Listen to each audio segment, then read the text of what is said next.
어? 나, 얘 아는 앤데? 간병인 아들이 현관 액자를 가리켰습니다.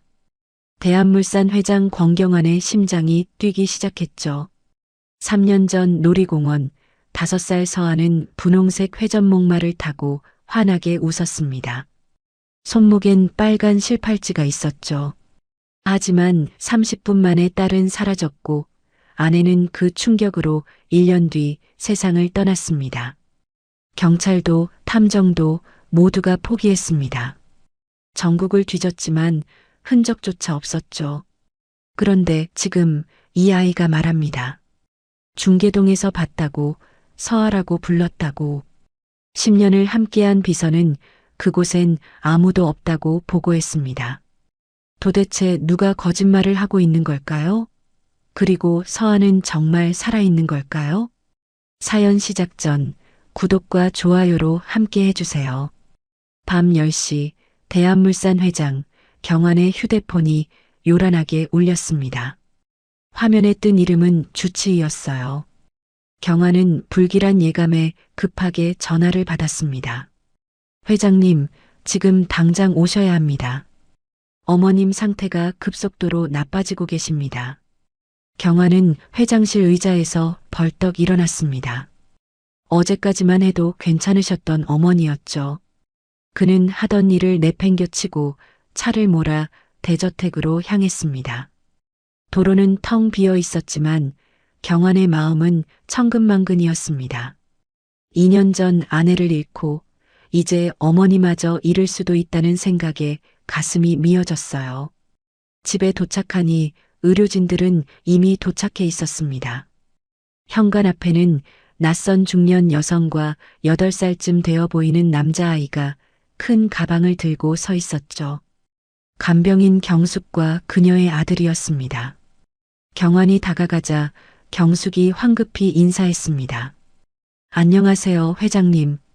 저는 간병인 정경숙입니다. 급하게 오느라 아이까지 데리고 왔는데 죄송합니다. 괜찮습니다. 어머니 방은 2층입니다. 경환이 서둘러 계단을 오르기 시작했습니다. 그런데 바로 그 순간 뒤에서 아이의 목소리가 들렸습니다. 나 얘 아는 앤데? 경환의 발걸음이 딱 멈췄습니다. 그는 천천히 몸을 돌려 아이를 바라봤습니다. 8살 남자아이가 액자를 가리키며 말했습니다. 엄마, 나 얘 아는 애야. 할머니랑 둘이 사는 앤데.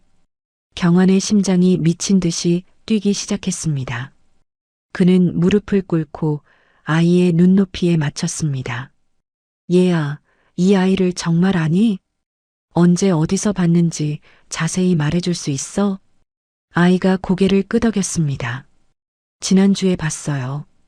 중계동 재개발하는 데서요. 이름이 서아라고 했던 것 같은데. 서아? 그 이름을 듣는 순간 경환에게 3년 전 그날이 떠올랐습니다. 놀이공원의 회전목마가 빙글빙글 돌아가고 있었습니다. 5살이던 서아가 하얀 말을 타고 환하게 웃고 있었죠. 아내 다영이 서아의 손목에 빨간 실팔찌를 단단히 묶어주며 말했습니다. 자, 됐다. 아유, 예쁘다, 우리 서아. 엄마가 약속대로 실팔찌 만들어줬으니까 서아는 평생 엄마 아빠랑 행복하게 사는 거야. 약속? 응, 엄마. 약속?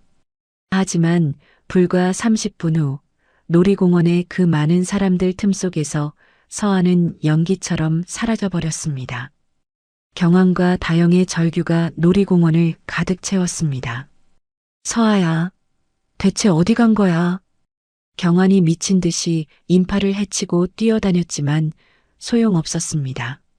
CCTV를 확인했지만 이상하게도 서아가 사라진 구역의 CCTV만 보수로 인해 작동을 하지 않고 있었죠. 그 충격으로 다영은 쓰러졌고 슬픔을 버티지 못한 채 1년 뒤 세상을 떠났습니다. 임종 직전까지도 다영은 서아 이름을 부르며 눈물을 흘렸죠. 경환이 정신을 차리고 아이에게 다시 물었습니다. 그 할머니 집이 정확히 어디였니? 아저씨한테 꼭 알려줘야 해. 재개발하는 곳에서 2블록 떨어진 골목이에요. 아, 집이 녹색 지붕이었어요. 바로 그때 위층에서 의사가 급하게 불렀습니다. 회장님, 여사님께서 찾으십니다. 상태가 매우 위중하십니다. 경화는 하늘이 무너지는 것 같았습니다. 3년의 기다림 끝에 딸의 단서가 눈앞에서 비로소 손에 잡힐 듯 했지만 한편에선 어머니의 마지막 순간이 기다리고 있을지도 모르는 상황이었습니다. 그의 두 손이 떨렸습니다. 무엇을 선택해야 할지 머릿속이 하얗게 변했습니다. 경화는 급하게 김비서를 불렀습니다. 평소처럼 감정 없는 목소리를 내며 김비서가 1층으로 내려왔습니다. 회장님 부르셨습니까? 경환이 다급한 목소리로 지시했습니다. 김비서, 지금 즉시 중계동 재개발 지역 근처로 가게나. 2블록 떨어진 곳에 녹색 지붕집이 있을 거야. 거기 할머니와 8살 여자아이가 살고 있어. 아무래도 내 딸 서아로 추측된다네. 김비서의 눈동자가 순간 흔들렸습니다. 하지만 곧 평소의 표정으로 돌아왔습니다. 네, 회장님. 바로 확인하고 오겠습니다. 빨리 서둘러. 실수 없이 처리하고. 정말 중요한 일이야. 김비서가 나간 후 경화는 2층 어머니 방으로 올라갔습니다. 병실처럼 꾸며진 방 안은 약품 냄새가 가득했습니다. 어머니가 산소호흡기를 끼고 침대에 누워 있었습니다. 얼굴은 하얗게 질려 있었고 숨소리조차 가늘었습니다. 경환이 어머니 손을 잡자 어머니가 힘겹게 눈을 떴습니다. 경환이 왔구나. 목소리가 너무 작아서 경환은 귀를 가까이 대야 했습니다. 어머니, 왜 갑자기 이렇게 되셨어요? 어머니가 희미하게 웃었습니다. 몸이 말을 안 듣는구나. 이제 때가 된 것 같다. 그런 말씀 마세요. 얼른 쾌차하셔야죠. 어머니가 고개를 저었습니다. 그녀의 눈에서 눈물이 흘렀습니다. 경환아, 꿈속에 우리 서아가 또 나왔어. 그 녀석 어찌나 빵긋빵긋 웃어대는지. 분명 우리 서아 어딘가에 살아있을 게다. 분명해. 경환의 가슴이 찢어지는 것 같았습니다. 어머니는 서아가 실종된 후 단 한 번도 죽었다고 생각하지 않으셨습니다. 경찰이 수사를 포기했을 때도 모두가 희망을 버렸을 때도 어머니만은 믿음을 놓지 않으셨죠. 어머니, 안 그래도 방금 서아를 봤다는 아이가 있었어요. 어머니의 눈이 반짝 빛났습니다. 산소 마스크를 벗으려고 하자 경환이 막았습니다. 그게 정말이냐? 우리 서아를 본 아이가 있다는 게 말이야. 네, 김비서를 보내서 확인하고 있어요. 어머니가 경환의 손을 꽉 잡았습니다. 오랜 기간 병치레로 한없이 약해 보이는 모습과는 달리 그녀의 손엔 아직도 손주를 향한 사랑의 힘이 고스란히 살아 있었어요. 애비인 네가 직접 가서 확인을 했어야지 왜 김비서를 보내? 우리 서아 놀라기라도 하면 어쩌려고. 어머니가 위중하신데 제가 어떻게 가요? 제가 여기 있어야죠. 어머니가 고개를 저으며 울먹였습니다. 어차피 죽을 날 받아놓은 애미 옆에 있는 게 뭐가 중해. 네 새끼 찾는 게 더 중하지. 피덩이같이 그 어린 것이. 자그마치 3년이야, 3년. 서아를 찾으러 나간 지 어언 1시간이 지났지만 김비서에게는 아무런 연락이 없었습니다. 경환은 초조하게 휴대폰을 들여다봤어요. 그때 드디어 김비서에게서 전화가 왔습니다. 경환은 떨리는 손으로 전화를 받았습니다. 어떻게 됐나? 김비서의 목소리가 들렸습니다. 회장님, 중계동 일대를 다 찾아봤습니다. 녹색 지붕집도 찾았는데 거기는 빈집이었습니다. 이웃들에게 물어봐도 할머니와 둘이 사는 여자아이는 없다고 합니다. 경환의 얼굴이 굳어졌습니다. 실망감이 물밀듯 밀려왔습니다. 정말 아무도 없었나? 제대로 확인한 거 맞아? 네, 회장님. 주변 집들도 다 확인했습니다. 그런 사람들은 없습니다. 전화를 끊은 후 경화는 깊은 한숨을 내쉬었습니다. 또 헛된 희망이었을까요? 하지만 간병인 아들의 눈빛은 너무나 진실해 보였습니다. 8살 아이가 거짓말을 할 이유가 없었죠. 이번에는 정말 딸의 흔적을 찾으리라 기대했지만 김 비서의 말이 다시 그 희망을 거두게 했습니다.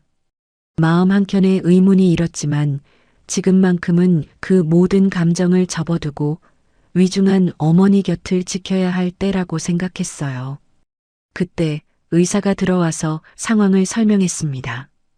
회장님, 다행히 오늘 고비는 넘겼습니다.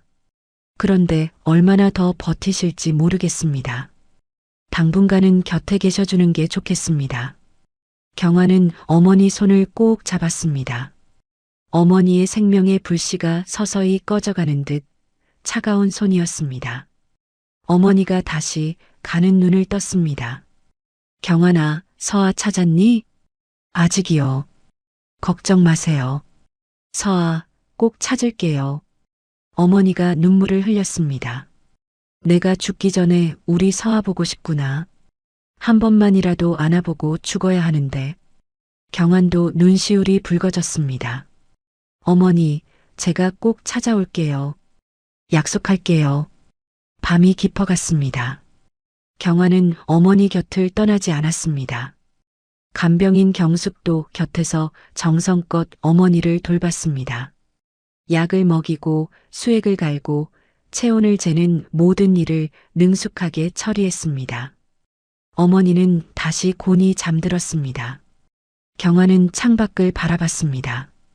어둠 속 어딘가에 딸이 있을 것 같았습니다. 3년 동안 수없이 찾아다녔지만 허사였습니다. 하지만 이번은 느낌이 달랐습니다. 간병인 아들이 직접 보고 서아라는 이름까지 들었다고 했죠. 경화는 결심했습니다.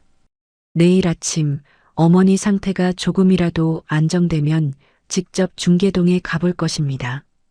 이번에는 절대 놓치지 않고 반드시 찾아낼 것입니다. 그것이 아내에게, 어머니에게, 그리고 자신에게 할 수 있는 마지막 약속이었어요. 다음 날 아침 7시 경화는 잠을 설친 채 눈을 떴습니다. 어머니는 간신히 안정을 찾았지만 여전히 위태로운 상태였습니다. 경화는 간병인 경숙에게 어머니를 부탁하고 서둘러 중계동으로 가려고 준비했어요. 오늘은 직접 가서 딸을 찾을 각오였습니다. 차 키를 들고 현관으로 나가려는 순간 김 비서가 황급히 뛰어들어왔습니다. 회장님, 오전 9시에 긴급 임원진 회의가 소집됐습니다. 경환이 멈춰섰습니다. 갑자기, 뭔 회의야? 해외 투자권 관련해서 이사진들이 회장님 결제가 시급하다고 합니다. 경환은 손목시계를 봤어요.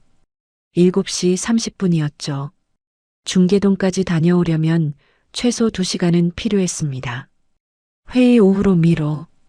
김 비서가 난처한 표정을 지었어요. 이미 전 임원진이 소집된 상태입니다. 회장님이 안 오시면 문제 삼을 수 있을 것 같은데요. 경화는 깊은 한숨을 쉬었습니다. 대한물산 회장으로서 책임을 져버릴 수는 없었어요. 알겠네. 바로 회의실로 출발하게. 회의실에 들어서니 임원들이 모두 모여 있었습니다. 평소와 달리 긴장된 분위기였어요.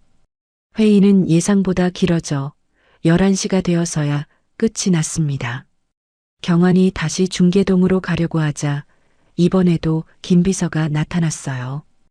회장님, 방금 시장실에서 연락이 왔습니다. 도시재개발 협약서에 회장님 서명이 있어야 진행이 가능하다고 합니다. 경환의 얼굴이 굳어졌어요. 뭔 소리야? 그건 다음 주에 하기로 했잖아. 시장님께서 오늘 꼭 받아야 한다고 하시는데요.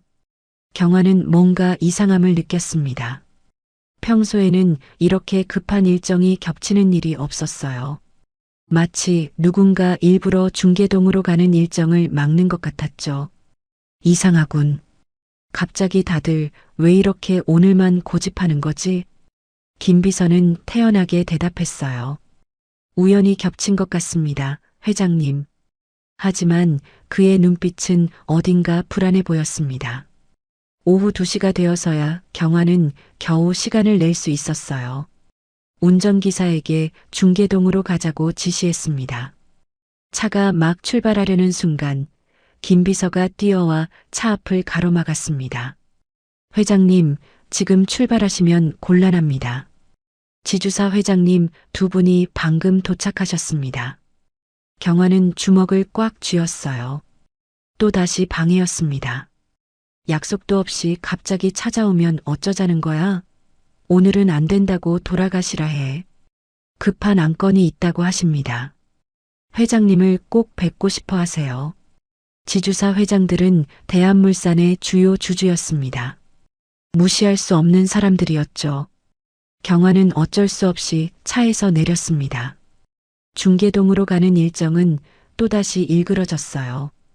회의는 오후 5시까지 이어졌습니다. 경환이 다시 출발하려고 할 때 김 비서의 휴대폰이 급하게 울렸어요. 전화를 받은 김 비서의 얼굴이 하얗게 질렸습니다. 회장님, 여사님이 많이 위급하시답니다. 바로 병원으로 출발하셔야겠습니다. 경환은 망설임 없이 병원으로 향했습니다. 어머니가 산소호흡기에 의존한 채 힘겹게 숨을 쉬고 있었어요. 의사가 심각한 표정으로 말했죠. 회장님, 이제는 마음의 준비를 하셔야 할 것 같습니다. 경화는 어머니 손을 잡고 눈물을 삼켰어요.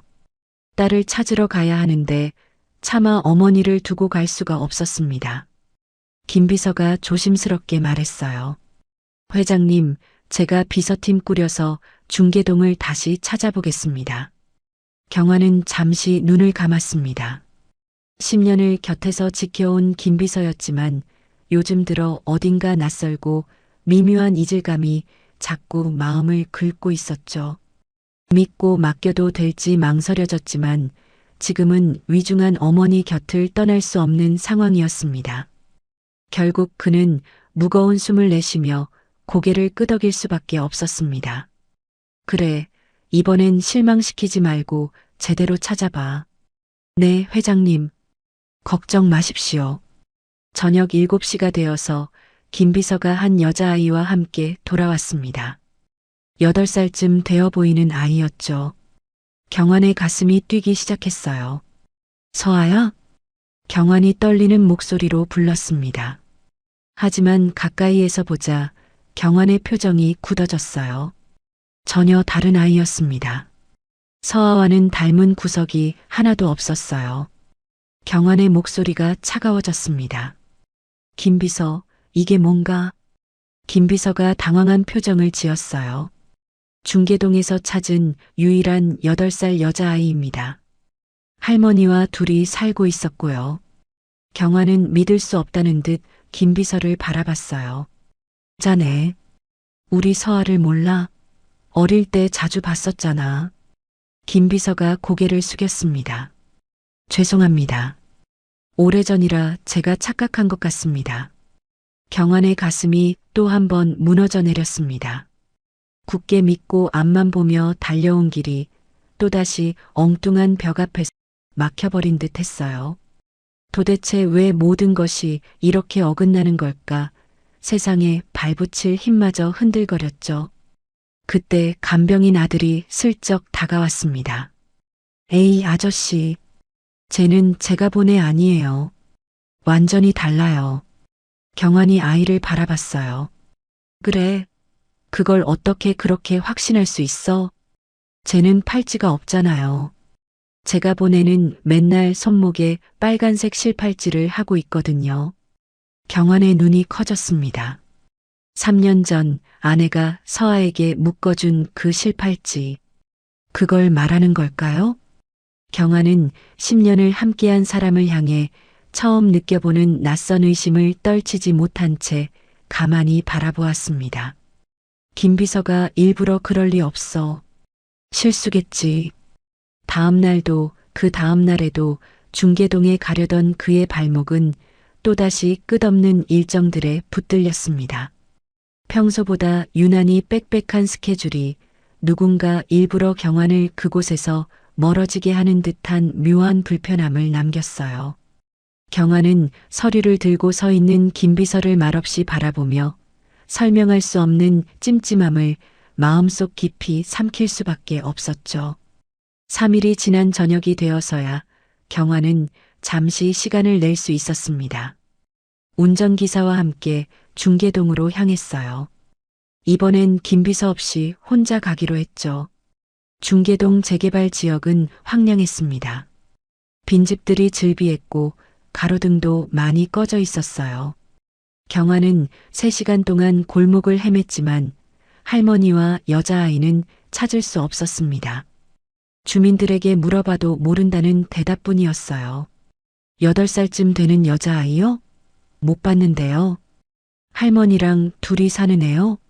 여기는 어린애들 찾기 힘들어요. 경환은 지쳐서 차로 돌아왔습니다. 운전기사가 안타까운 표정으로 말했어요. 회장님, 내일 아침 일찍 다시 와보시죠. 경환은 고개를 끄덕였습니다. 집으로 돌아오는 길, 경환은 깊은 생각에 빠졌어요. 3년을 기다려 얻은 희미한 단서마저 자꾸만 손가락 사이로 빠져나가는 듯해 마음이 무겁기만 했습니다. 무엇이 틀린 건지, 누가 가로막는 건지 알 수 없었지만 세상이 그를 시험하는 듯한 고단함이 밀려왔죠. 그래도 지금 물러서면 다시는 서아에게 닿을 수 없을 것만 같은 느낌이 들었습니다. 지쳐도 흔들려도 경환은 끝내 이 길을 포기할 수 없었습니다. 경환은 주먹을 꽉 쥐었어요.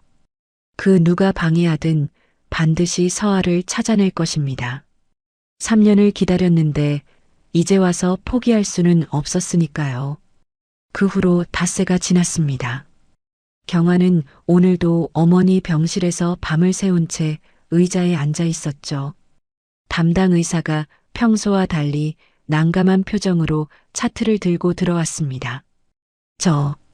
회장님, 좀 이상합니다. 경환이 피곤한 눈을 들어 의사를 바라봤습니다. 무슨 말씀이신가요? 의사가 차트를 내려놓고 고개를 갸우뚱했어요. 아무리 생각해도 여사님께서 예상보다 너무 급격하게 악화되는 게 의아해서요. 혹시 드시고 계신 약 보여주실 수 있나요? 경환은 침대 옆 서랍을 열었습니다. 하얀 약봉지들이 가지런히 놓여 있었어요. 의사가 약을 하나하나 확인하기 시작했죠. 갑자기 의사의 손이 멈췄습니다. 얼굴이 하얗게 질렸어요. 세상에, 회장님, 이건 제가 처방 내린 약이 아닙니다. 경환의 눈이 번쩍 떠졌습니다. 뭐라고요? 의사가 약통을 들어 보이며 설명했어요. 이 약은 심장약이 아니라 관절약입니다. 전혀 다른 약이에요. 경환의 머릿속이 빠르게 돌아갔습니다. 약 관리는 늘 김비서가 담당했어요. 병원에서 약을 받아오는 것도 시간에 맞춰 챙기는 것도 모두 김비서가 총괄하는 일이었죠. 간병인 경숙이 옆에서 조심스럽게 말했습니다. 사실 전부터 비서실에서 약을 바꿔주셨어요. 처방이 바뀌었다고 하면서요. 경환의 손이 미세하게 떨렸어요. 김비서가 약을 바꿨다는 건가요? 일부러? 오후 3시경 경환은 잠시 집으로 가기 위해 차에 올랐습니다. 경환은 회사에서 급하게 병원으로 온 나머지 평소 타던 차가 아닌 김비서가 주로 사용하는 회사 공용차를 타고 왔었죠. 운전기사가 조용히 시동을 걸었어요. 도로를 달리던 중 갑자기 블랙박스가 지직거리는 소리를 냈습니다.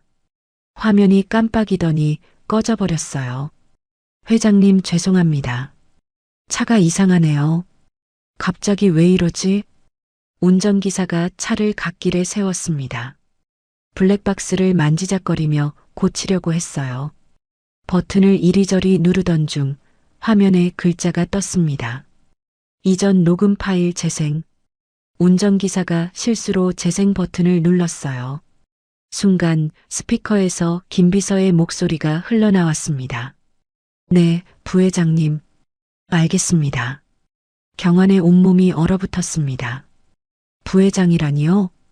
대한물산의 부회장이라면 이복 동생 태환이를 말하는 것이었죠. 녹음은 계속 재생됐습니다. 서아 아가씨가 살아있는 것 같습니다. 김비서의 목소리가 떨리고 있었어요. 간병인 아들이 목격했다고 합니다. 중계동에 있다고요. 잠시 침묵이 흐른 후 다시 김비서 목소리가 들렸습니다. 네, 알겠습니다. 제가 처리하겠습니다. 경환은 그 자리에서 돌처럼 굳어버렸습니다. 오랜 세월 다져온 믿음이 한순간에 무너져 내리며 가슴 깊은 곳까지 얼어버리는 듯 했어요. 운전기사도 못 볼 것을 본 표정으로 백미러를 통해 경환을 바라봤죠. 회장님, 김비서가. 경환은 손을 들어 운전기사를 제지했습니다. 그리고 아주 천천히 숨을 들이쉬었어요. 깊게, 또 깊게. 머릿속에서 퍼즐 조각들이 맞춰지기 시작했습니다. 어머니의 약을 바꾼 것. 딸의 단서가 나올 때마다 물밀듯이 밀려드는 일정들. 중계동에서 아무도 못 찾았다는 거짓 보고. 엉뚱한 아이를 데려온 것. 모두 김비서가 꾸민 일이었어요. 경환의 머릿속에서 점들이 선으로 연결됐습니다. 누구의 사주를 받고 그런 걸까? 부회장, 바로 태환일 가능성이 높았습니다. 그런데 설마 조카를 납치했을까요? 아니야. 설마 아니겠지. 경환이 알고 있는 태환은 그 정도로 잔인한 인물은 아니었습니다. 경환은 오래도록 가슴을 짓누르던 안개가 걷히는 듯한 모순된 평온을 느꼈어요. 배신의 상처는 쓰라렸지만 적어도 이제 어디를 향해 걸어가야 하는지 알겠다는 안도감이 들었죠. 경환은 주먹을 한번 꼭 쥐었다가 천천히 펴며 마음속에서 출렁거리던 감정을 가라앉혔습니다. 이제야 모든 게 맞아떨어지는군. 목소리는 낮고 담담했습니다. 하지만 그 안에는 차가운 분노가 깔려 있었어요. 10년을 함께한 비서의 배신, 그리고 어쩌면 자신의 이복 동생까지 관련되어 있을지도 모르는 음모. 경환은 운전기사를 똑바로 바라봤어요. 박 기사, 이 블랙박스 원본을 정비 명목으로 보안팀에 바로 보내. 누구에게도 알리지 말고. 운전기사가 진지한 표정으로 고개를 끄덕였습니다. 네, 회장님. 아무도 모르게 처리하겠습니다. 집에 도착한 경환은 평소처럼 행동했어요. 김비서가 현관에서 기다리고 있었습니다. 회장님, 결제하실 서류입니다. 경환은 아무 일도 없다는 듯 서류를 받았어요. 김비서의 얼굴을 슬쩍 봤습니다. 평소와 다름없는 표정이었어요. 10년간 완벽한 가면을 쓰고 있었던 걸까요? 경환은 서류에 사인하며 물었습니다. 김비서, 요즘 태환이는 뭐하고 지내나? 김비서가 순간 미세하게 움찔했어요. 하지만 곧 평정을 되찾았죠. 글쎄요, 잘 모르겠습니다. 회사 일로 바쁘신 것 같던데요. 경환은 더 이상 묻지 않았습니다. 지금은 모르는 척해야 했어요. 아직 아무것도 밝혀진 것은 없었고 성급하게 움직이면 증거를 잃을 수도 있었습니다. 그날 밤 경환은 서재에 혼자 앉아 있었어요. 창밖의 어둠이 그의 마음처럼 깊었습니다. 경환은 태환과의 관계를 떠올렸습니다. 이복 형제지만 어릴 때부터 함께 자랐어요. 겉으로는 사이좋은 형제였죠. 하지만 회사 경영권을 두고는 늘 미묘한 긴장감이 있었습니다. 만약 서아가 살아 돌아온다면? 아직은 먼 미래지만 상속 구도가 완전히 바뀔 것입니다. 태환에게는 불리한 일이었죠. 그래서 서아를 찾지 못하게 방해한 건가요? 경환은 고개를 저었습니다. 블랙박스 녹음만으로는 부족했죠.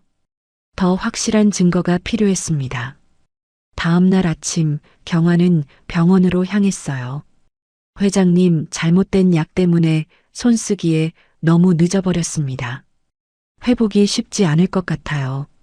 김비서와 태환이 어머니까지 손댔다는 생각에 경환의 가슴은 분노로 불타올랐습니다. 평생을 품어준 어머니를 향한 악이라면 그 어떤 이유로도 용서할 수 없는 일이었어요. 오후에 김비서가 병실로 찾아왔습니다. 회장님, 중요한 미팅이 있습니다. 경환은 김비서를 차갑게 바라봤어요. 하지만 곧 표정을 풀었죠. 알았어. 잠시 후에 가지. 김비서가 나간 후 경환은 주먹을 꽉 쥐었습니다. 이제부터가 진짜 시작이었어요. 김비서를 감시하면서 배우를 찾아내야 했습니다. 경환의 눈빛이 차갑게 빛났어요. 폭풍 전의 고요함처럼 그는 조용히 때를 기다리고 있었습니다. 블랙박스 사건이 있은 지 일주일이 지났습니다. 경환은 그동안 중계동을 매일같이 찾아가 새벽부터 밤늦게까지 골목 구석구석을 뒤졌죠. 하지만 결과는 늘 똑같았습니다. 텅 빈 집들과 무너진 담벼락, 떠난 사람들의 흔적만 남아있을 뿐이었어요. 오늘도 경환은 중계동 재개발 지역을 헤매고 있었습니다. 어제까지만 해도 서 있던 낡은 집이 오늘은 무너져 있었어요. 포클레인이 요란한 소리를 내며 잔해를 치우고 있었죠. 경환은 무너진 집터를 멍하니 바라봤습니다. 저 집에 혹시 서아가 있었던 건 아닐까요? 회장님, 여기는 이제 아무도 없습니다. 운전기사가 조심스럽게 말했어요. 재개발이 시작돼서 주민들이 다 떠났어요. 더 이상은 찾기 어려울 것 같습니다. 경환은 고개를 떨구었습니다. 차로 돌아오는 길, 경환은 깊은 무력감에 빠졌습니다. 3년 동안 하루도 빠짐없이 딸을 찾아다녔어요. 전국 방방곡곡 안 가본 곳이 없었죠. 하지만 여전히 실패였습니다.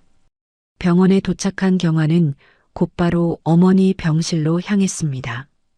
복도를 걷는 발걸음이 무거웠어요. 병실 문을 열자 의사가 기다리고 있었습니다. 표정이 심상치 않았어요. 의사가 경환을 복도로 이끌었어요. 회장님, 오늘 밤을 넘기기 어려우실 것 같습니다. 마지막 인사를 하시는 게. 경환은 비틀거리며 병실로 들어갔어요.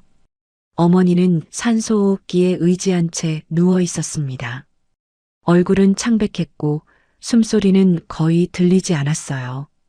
경환이 다가가자 어머니가 힘겹게 눈을 떴습니다. 경환아, 우리 아들. 경환은 어머니 손을 꼭 잡았어요. 뼈만 남은 앙상한 손이었습니다. 차갑고 떨리는 그 손이 경환의 가슴을 아프게 했어요. 어머니, 제가 왔어요. 이제 괜찮으실 거예요. 어머니가 희미하게 고개를 저었습니다. 아니야, 이제 갈 때가 됐어. 눈에서 눈물이 흘러내렸어요. 며느리도 먼저 떠나고 서아도 감감무소식이고 나까지 네 곁을 떠난다 생각하니 엄마는 이게 제일 걱정이다. 경환의 눈시울이 붉어졌습니다. 어머니가 아들의 손을 더 꽉 잡았어요. 마지막 힘을 짜내는 것 같았죠. 꼭 서아를 찾아라. 그 아이는 분명 살아있을 거야. 어머니의 목소리가 점점 작아졌어요. 내가 너만 남기고 먼저 떠나서 미안하다. 정말 미안해. 경환은 더 이상 눈물을 참을 수 없었습니다. 어머니가 숨을 몰아쉬며 말을 이었어요. 경환아, 부탁이 있어. 네, 어머니. 뭐든지 말씀하세요. 나를 살려준 그 아주머니, 이명아 씨 있잖니. 경환이 고개를 끄덕였어요. 30년 전 어머니가 교통사고를 당했을 때 목숨을 구해준 은인이었죠. 어머니는 늘 그 아주머니 이야기를 하곤 했습니다. 반드시 찾아서 은혜를 갚아라. 내가 평생 못 갚은 은혜야. 어머니의 숨이 거칠어졌어요. 그 아주머니께 꼭 고맙다고 전해줘. 네, 어머니. 꼭 찾아서 은혜를 갚을게요. 약속할게요. 어머니는 안심한 듯 희미하게 웃었습니다. 그리고 천천히 눈을 감았어요. 잠시 후 심전도 기계 소리가 울음처럼 울려 퍼졌습니다. 화면에 일직선이 그어지는 순간 경화는 마치 세상이 내려앉는 듯 그대로 무너져 내렸어요. 장례식장은 3일 동안 조문객들로 가득했습니다. 대한물산 회장의 어머니였기에 정재계 인사들이 모두 찾아왔어요. 경화는 눈물도 말라버린 채 조문객들을 맞이했습니다. 그런데 이상한 점이 있었습니다. 동생 태환이 자꾸 자리를 비웠어요. 중요한 조문객이 와도 없을 때가 많았죠. 첫날 저녁에도 둘째 날 오후에도 태환은 보이지 않았습니다. 부회장님은 어디 계신가요? 조문객들이 물어볼 때마다 직원들은 당황했어요. 잠시 급한 일이 있으셔서 나가셨습니다. 변명도 한두 번이지 계속되니 이상했죠. 둘째 날 밤 경화는 우연히 태환이 통화하는 모습을 봤어요. 빈소 뒤편 복도에서 몰래 전화를 하고 있었죠. 그래, 실수 없이 처리해. 경화는 기둥 뒤에 숨어 귀를 기울였어요. 중계동 건은 어떻게 됐어? 다 정리됐나? 태환의 말에 경환의 심장이 쿵 떨어졌습니다. 중계동이라니 설마 서아와 관련이 있는 건가? 좋아, 계속 진행해. 형이 눈치채지 못하게 조심하고. 태환이 전화를 끊고 돌아섰어요. 경환은 급히 몸을 숨겼지만 가슴속에서는 이미 무언가가 서서히 굳어가고 있었습니다. 흐릿하던 의심이 이제는 부정할 수 없는 확신으로 천천히 자리를 잡는 듯 했어요.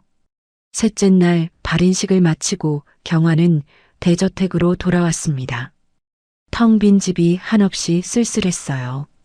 어머니도 아내도 딸도 없는 집. 세상에 혼자 남겨진 듯한 고요가 경환의 가슴을 파고들었습니다. 서재에 앉은 경환은 현실을 직시했어요. 서아를 찾는 일은 계속 막막했습니다.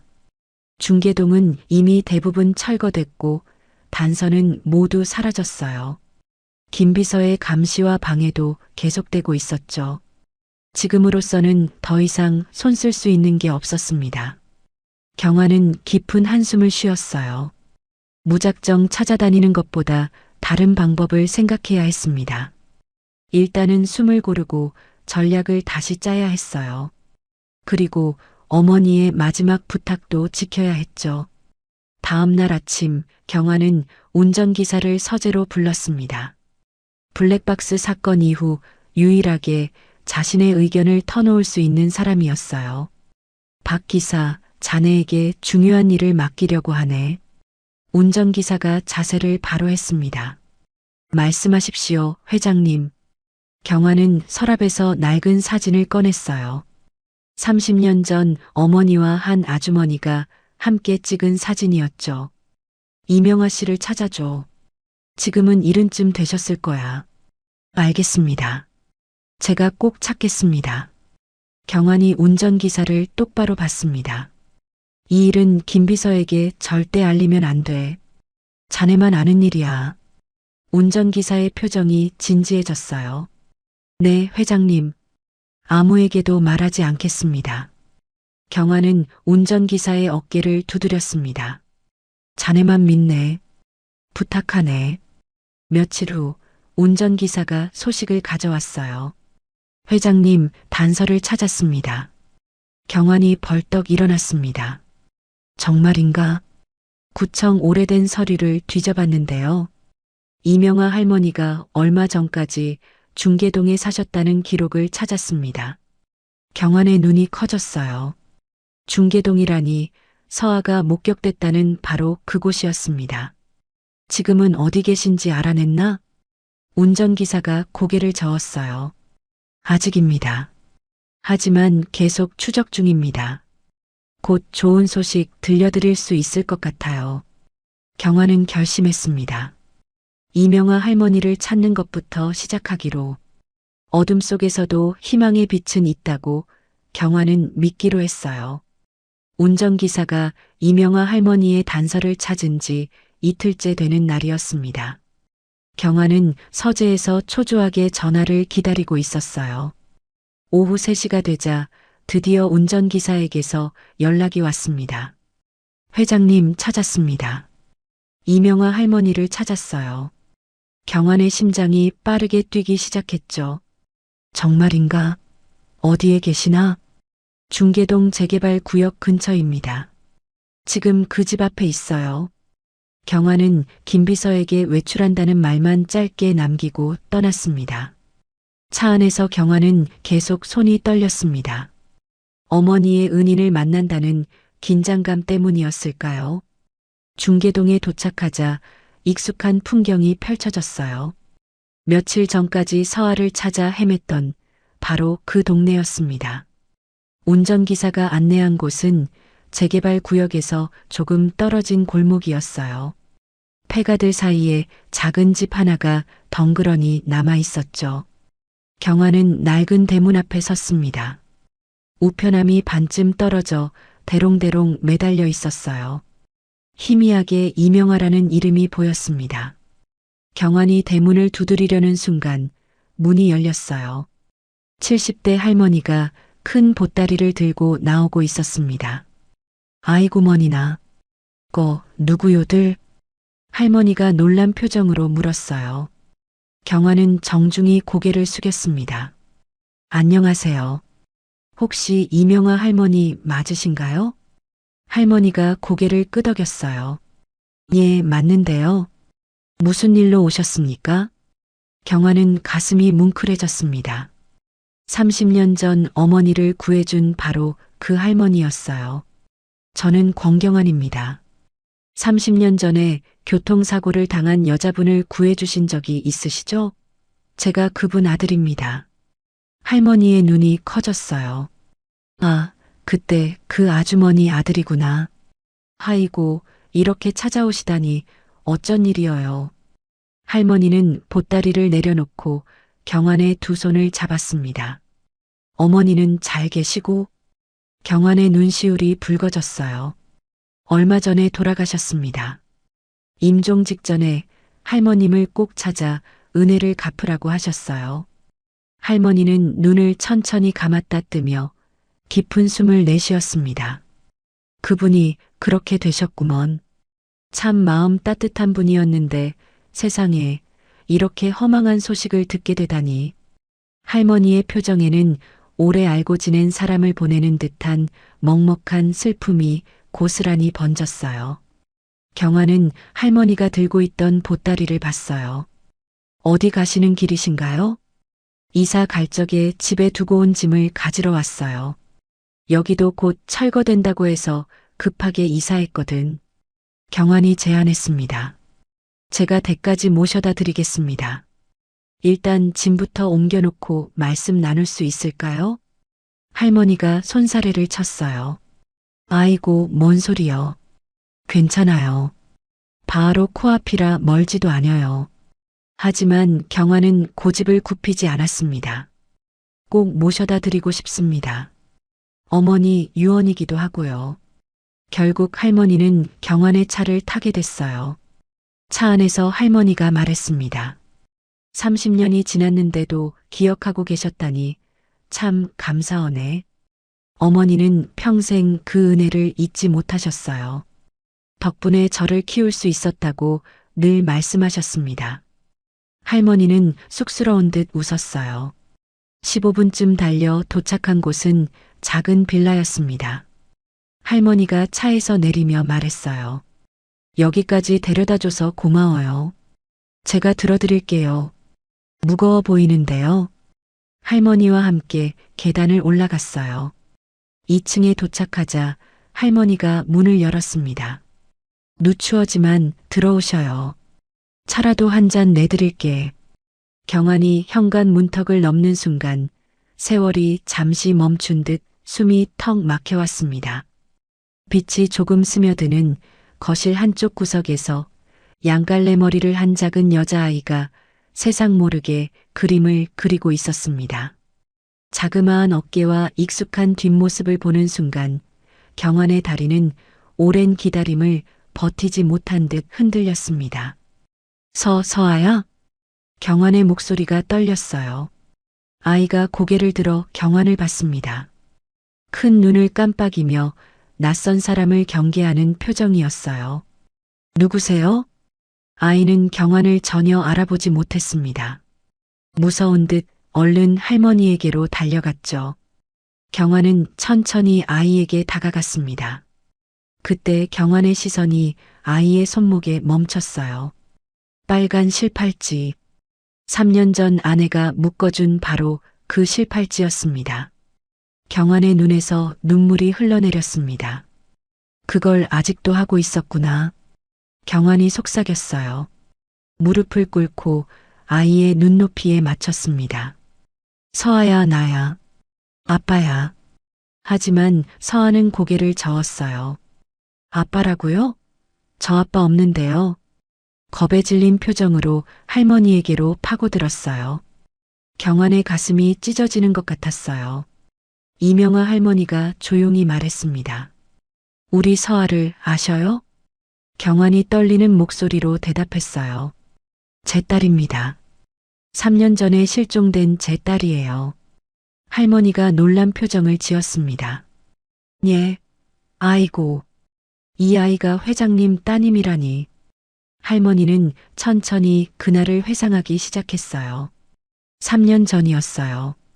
비가 억수로 쏟아지는 밤이었죠. 할머니의 이야기가 이어졌습니다. 개미도 잘 안 다니는 골목 구석에 이 아이가 쌕쌕거리며 쓰러져 있었어요. 온몸이 불덩이였지. 경환은 숨을 죽이고 들었어요. 데려와서 물어봤는데 아무것도 기억 못했어요. 자기 이름만 겨우 말해줬음께요. 할머니가 서아를 바라보며 말했습니다. 경찰서에 문턱이 닳게 찾아가 봤지만 뭐 단서가 있어야지, 단서가. 경환의 손이 떨렸어요. 그래서 계속 키우신 건가요? 그러죠. 이렇게 예쁜 아이를 어떻게 길바닥에 내치나. 할머니가 미소 지었습니다. 그런데 얼마 전에 좀 수상한 일이 있긴 했어요. 갑자기 양복쟁이가 불쑥 찾아오더니 집을 당장 비우라고 하더라고. 그래서 여기로 급하게 이사 온 거 아니요? 경환이 물었어요. 어떤 남자요? 양복쟁이였어요. 키 크고 안경 쓰고. 재개발해야 하니까 얼른 집 빼라고 하더라니께. 경환은 직감했습니다. 김비서였을 거예요. 그래서 부랴부랴 옮기느라 짐도 제대로 못 챙기고 여기로 왔어요. 할머니가 설명했어요. 경환은 분노를 삼키며 말했습니다. 할머니, 정말 감사합니다. 이렇게 서아를 지켜주셔서요. 할머니가 고개를 저었어요. 아유, 무슨. 하루 먹고 하루 살아가는 처지라 서아 밥도 잘 못 챙겨주고 예쁜 옷도 잘 못 입혔어요. 살아있는 것만으로도 정말 감사합니다. 이렇게 저희 가족을 또 구해주시네요. 경환의 목소리가 떨렸습니다. 경환이 부탁했어요. 할머님, 죄송한데 당분간만이라도 저희 집에서 서아와 함께 같이 지내주실 수 있을까요? 할머니가 놀란 표정을 지었습니다. 예, 회장님 집에서요? 네, 서아가 기억을 찾을 때까지만이라도요. 아이가 할머니를 엄마처럼 따르는 것 같아서요. 지금 저를 알아보지도 못하고. 경환이 서아를 바라봤어요. 서아는 여전히 할머니 뒤에 숨어 있었죠. 할머니가 서아를 쓰다듬으며 말했어요. 서아야, 겁먹지 말어. 이분이 네 아빠요. 서아가 고개를 저었습니다. 아니야. 나는 엄마 아빠 없어요. 경환의 가슴이 아팠지만 이해했어요. 3년의 시간과 충격이 아이의 기억을 지워버렸으니까요. 서아야, 괜찮아. 아빠가 천천히 기억나게 해줄게. 경환이 부드럽게 말했습니다. 결국 할머니는 경환의 제안을 받아들였어요. 그날 저녁 경환은 서아와 이명아 할머니를 대저택으로 데려왔습니다. 서아는 갑자기 변한 낯선 환경에 불안해했어요. 할머니 손을 꼭 잡고 놓지 않았죠. 경화는 곁에서 딸을 바라봤습니다. 3년 만에 찾은 딸이었지만 딸은 아빠를 기억하지 못했어요. 하지만 전혀 속상하지 않았습니다. 곁에 있다는 사실만으로도 조였던 숨통이 풀어지는 듯 했어요. 그날 밤 경화는 아내 사진 앞에 섰어요.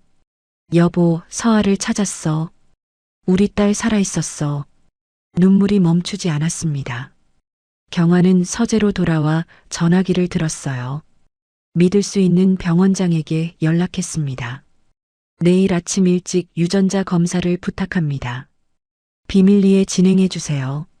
전화를 끊고 경화는 조용히 속삭였습니다. 서아야, 조금만 기다려. 아빠가 꼭 너를 제자리에 돌려놔 줄게. 다음 날 아침 경화는 일찍 일어났습니다. 서아는 아직까지 안정이 필요해 보였습니다. 3년 동안 함께 자던 할머니와 같이 자고 있었어요. 아침 식사 시간 서아가 식당으로 내려왔습니다.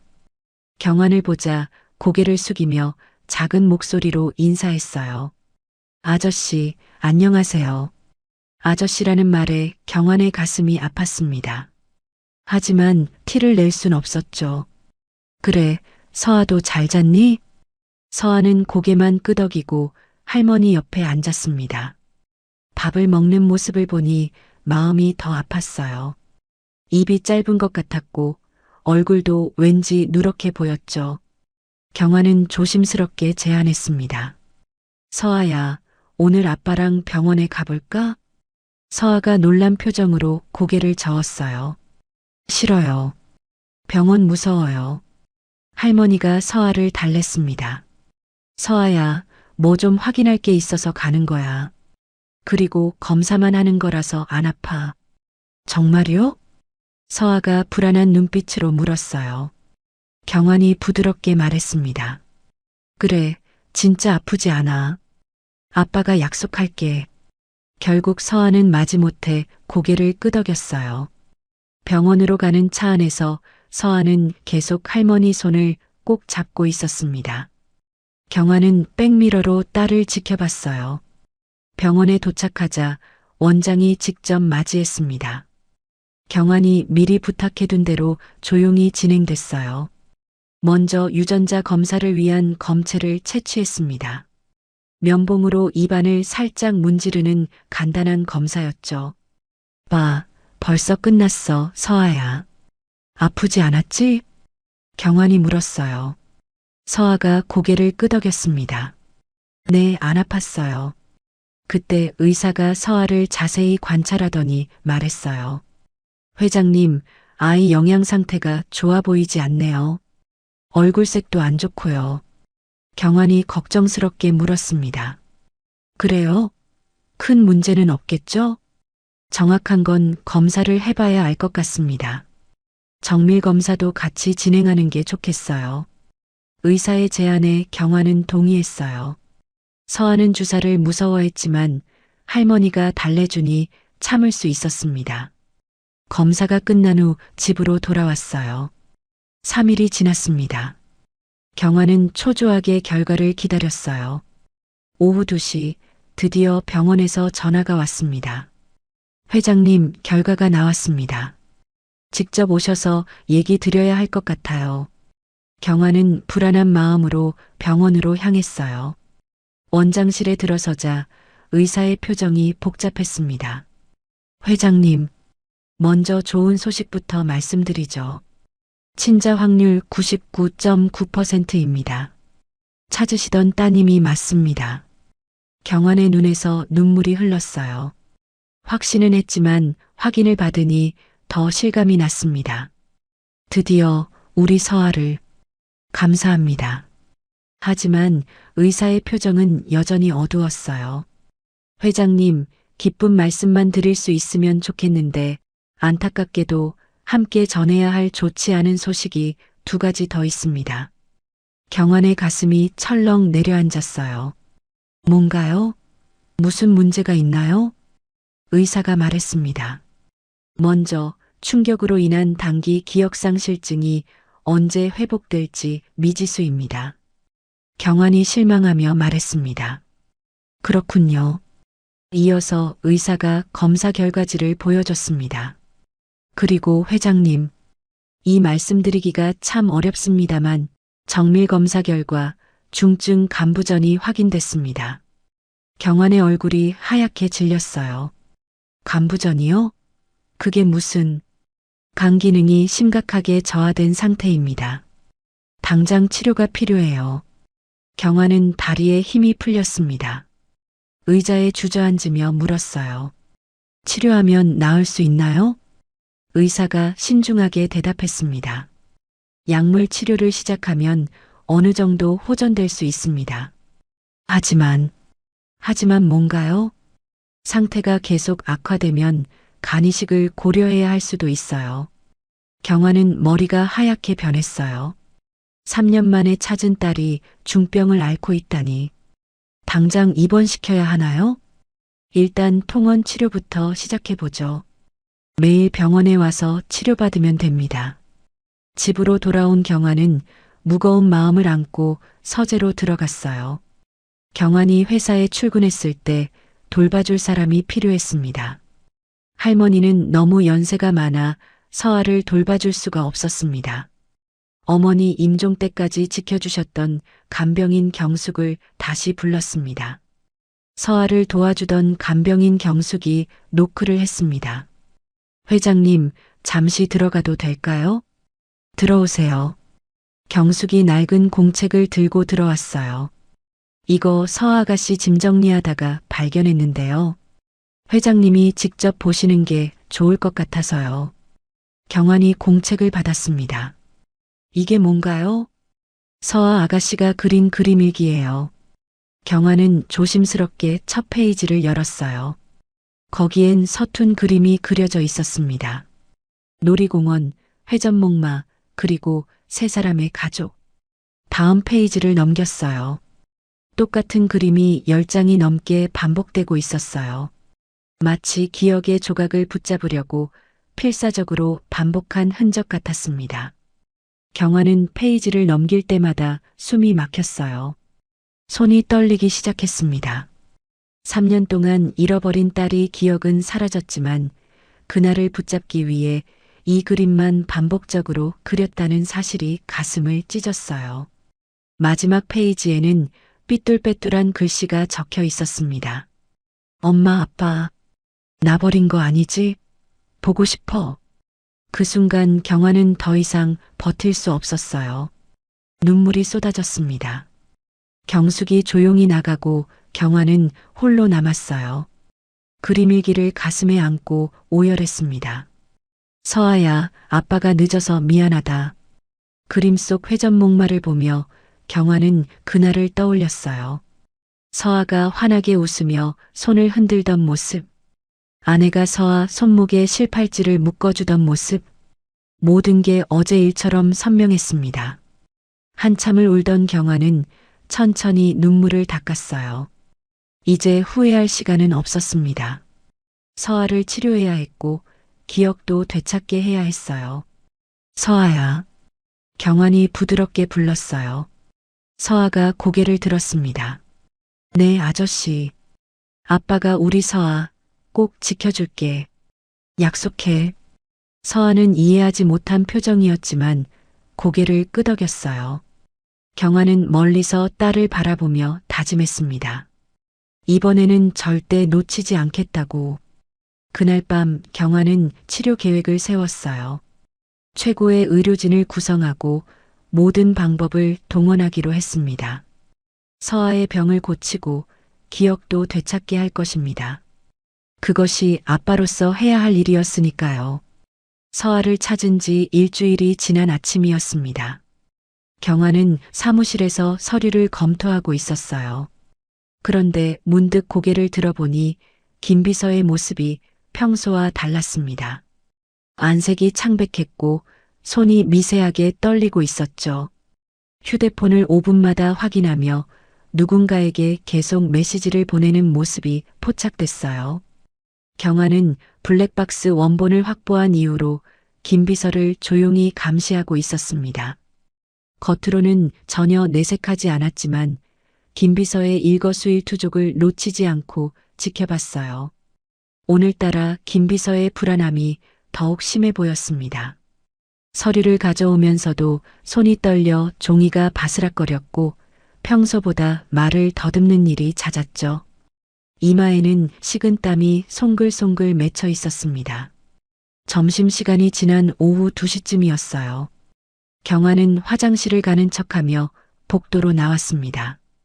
비서실을 지나가던 중 김비서의 떨리는 목소리가 문틈으로 새어나왔어요. 경화는 발걸음을 멈추고 벽에 몸을 기댔습니다. 부회장님, 더 이상 못하겠습니다. 회장님이 눈치챈 것 같습니다. 김비서의 목소리는 공포로 가득했어요. 전화기를 쥔 손이 덜덜 떨리는 소리까지 들렸죠. 잠시 침묵이 흐른 후 김비서가 헐떡이며 다시 말했습니다. 예, 오늘이요? 오늘 처리하라고요? 목소리가 거의 울먹이는 수준이었어요.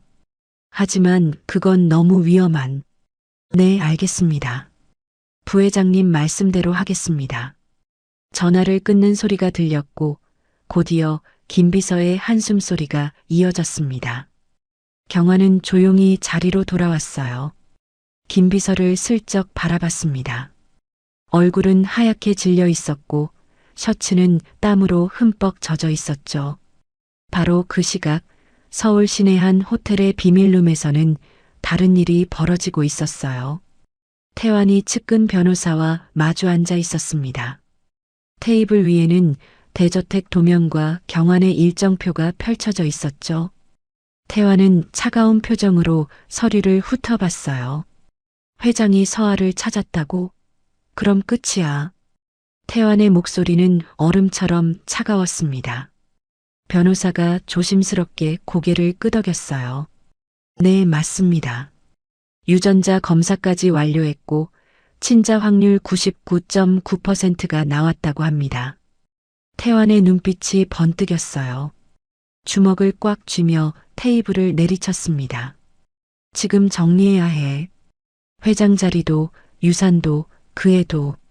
태환은 창밖의 도시 풍경을 바라보며 말을 이었어요. 어머니도 돌아가셨고 아이도 없으면 서류상으론 내가 다음 순서야. 태환의 목소리에는 탐욕이 묻어났습니다. 형님 재산, 회사 경영권, 모든 유산이 전부 나한테로 와야 해. 변호사가 태환의 말에 맞장구를 쳤습니다. 부회장님, 아직 회장님이 우리 계획을 완벽하게 눈치챈 건 아닌 것 같습니다. 증거도 확보하지 못했고요. 태환이 음산한 미소를 지었습니다. 그래서 오늘이다. 서아가 기억을 완전히 찾으면 끝이야. 더 이상 미루면 안 돼. 태환은 휴대폰을 꺼내 어딘가에 전화를 걸었어요. 준비됐나? 오늘 저녁 6시 30분이야. 정확히 그 시간에 맞춰. 실패는 용납 안 해. 전화를 끊은 태환은 변호사를 바라봤습니다. 오늘로 모든 게 끝난다. 형님도 그 애도 사라질 거야. 차가운 목소리가 호텔룸을 가득 채웠어요. 저녁 5시 대저택 정문에서는 이미 준비가 한창이었습니다. 검은 작업복을 입은 남자가 정문 위 차양으로 올라갔어요. 차양을 떠받치고 있는 대리석 기둥을 자세히 살펴봤죠. 기둥 하나의 무게만 해도 2톤이 넘는 거대한 구조물이었습니다. 남자는 전동 드라이버를 꺼내 볼트를 풀기 시작했어요. 총 4개의 볼트 중에서 3개를 완전히 풀어냈습니다. 마지막 하나는 겨우 한두 바퀴만 걸쳐놓은 상태로 남겨뒀어요. 언제든 무너질 수 있는 위태로운 상태가 됐습니다. 기둥이 조금씩 기울어지기 시작했습니다. 미세한 진동과 함께 돌가루가 아래로 떨어졌어요. 남자는 일을 시작하기 전 정문 감시 카메라의 각도도 살짝 위로 틀어놨습니다. 차양이 무너지는 순간을 촬영하지 못하도록 조작한 것이었죠. 모든 준비를 마친 남자는 재빨리 사라졌습니다. 5시 45분 태환이 직접 검은 세단을 타고 대저택 근처에 도착했어요.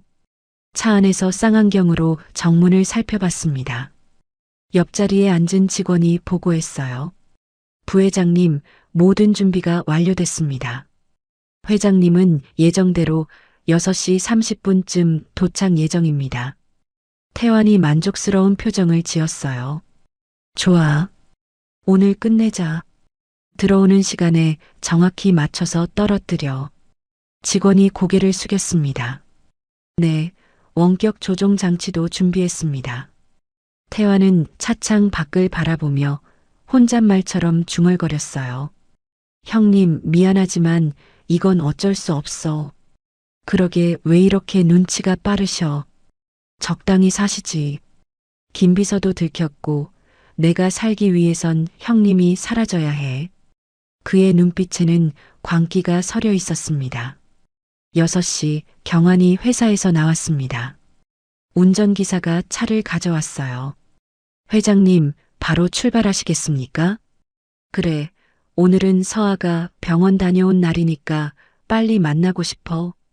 일찍 가야겠어. 차가 대저택을 향해 달렸습니다.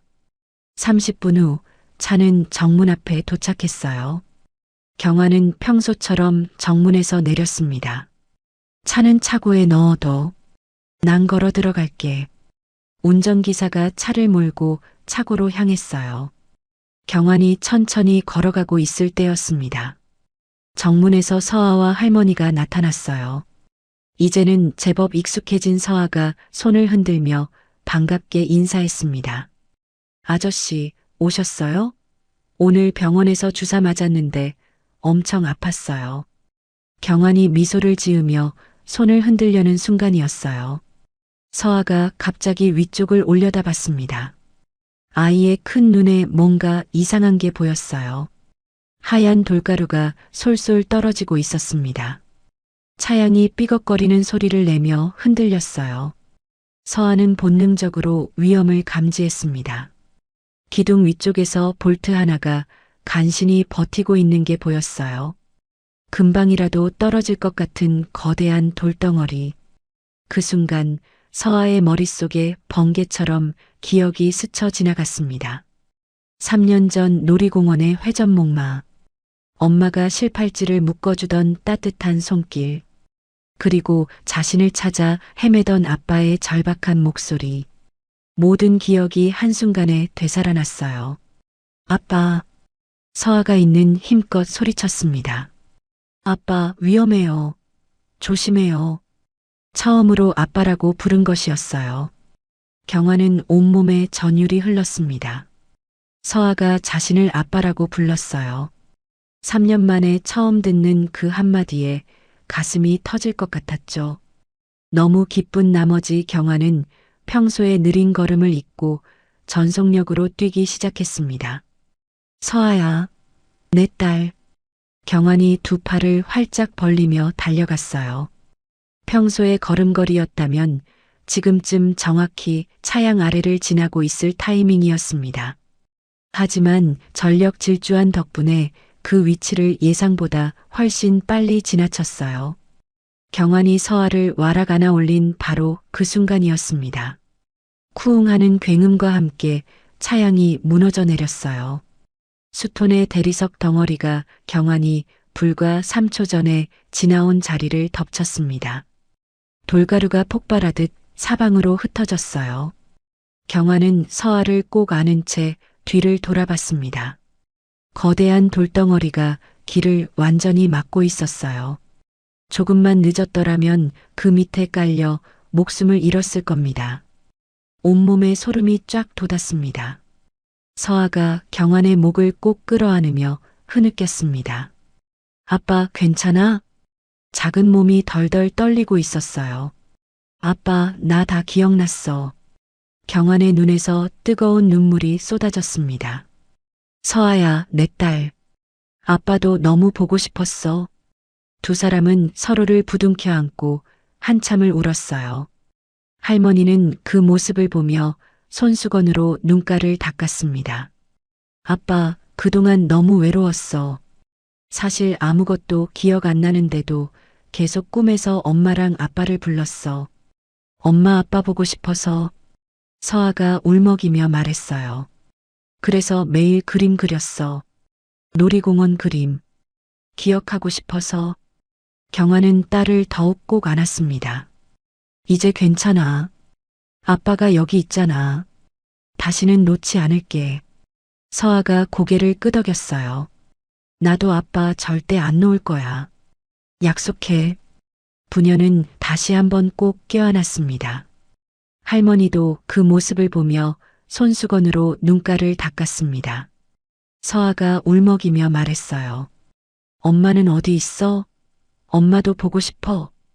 경환의 가슴이 철렁 내려앉았습니다. 가장 두려웠던 순간이 왔어요. 딸에게 엄마가 죽었다는 사실을 어떻게 말해야 할까요? 경환은 서아의 작은 얼굴을 두 손으로 감싸쥐었습니다. 경환에 솔직하게 말했어요. 엄마는 하늘나라에 갔어.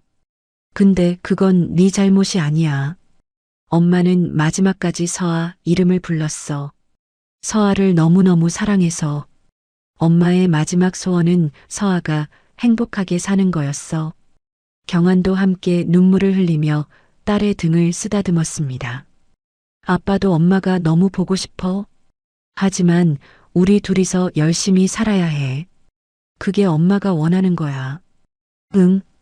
아빠랑 같이 살 거야. 엄마 목까지 행복하게 살 거야. 서아가 눈물을 닦으며 고개를 끄덕였어요. 그때 경환의 시선이 무너진 차양으로 향했습니다. 볼트가 풀려있는 모습이 눈에 들어왔어요. 자연스러운 노후화라면 4개 모두 동시에 부식되어야 하는데 3개만 완전히 풀려 있었습니다. 경환의 표정이 차갑게 굳어졌어요. 할머니, 서아를 집 안으로 데려가 주세요. 그리고 아무도 이 현장을 건드리지 못하게 해주세요. 경환의 목소리에는 차가운 분노가 담겨 있었습니다. 경환은 휴대폰을 꺼내 누군가에게 전화를 걸었습니다.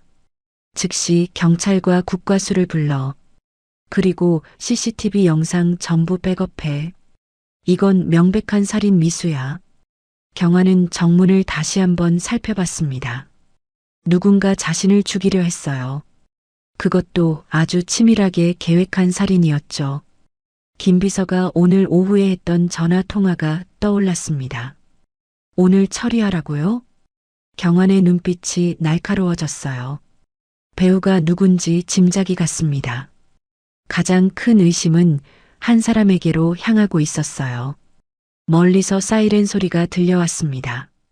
경찰과 감식반이 도착했습니다. 경환은 차갑게 다짐했습니다. 반드시 찾아낼 거야. 누가 내 딸 앞에서 나를 죽이려 했는지, 그리고 그 대가를 철저히 치르게 할 거야. 경환의 눈빛에는 차가운 결의가 서려 있었습니다. 차양 붕괴 사고가 있던 그날 밤, 대저택은 무거운 침묵에 잠겨 있었습니다.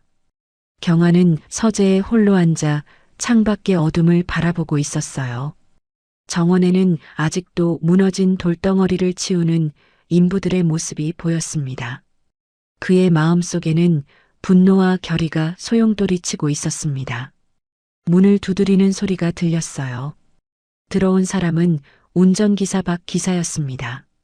경환은 천천히 의자에서 일어나 그를 마주했어요. 박 기사, 오늘 사고를 봤겠지. 이건 단순한 사고가 아니야. 경환의 목소리는 낮고 차분했지만 그 안에는 단단한 결의가 담겨 있었습니다. 운전기사가 고개를 끄덕였어요. 네, 회장님. 누군가 의도적으로 꾸민 일 같습니다. 경환은 창가로 걸어가며 말을 이었습니다. 김 비서는 더 이상 못 믿는다. 잠시 침묵이 흘렀어요.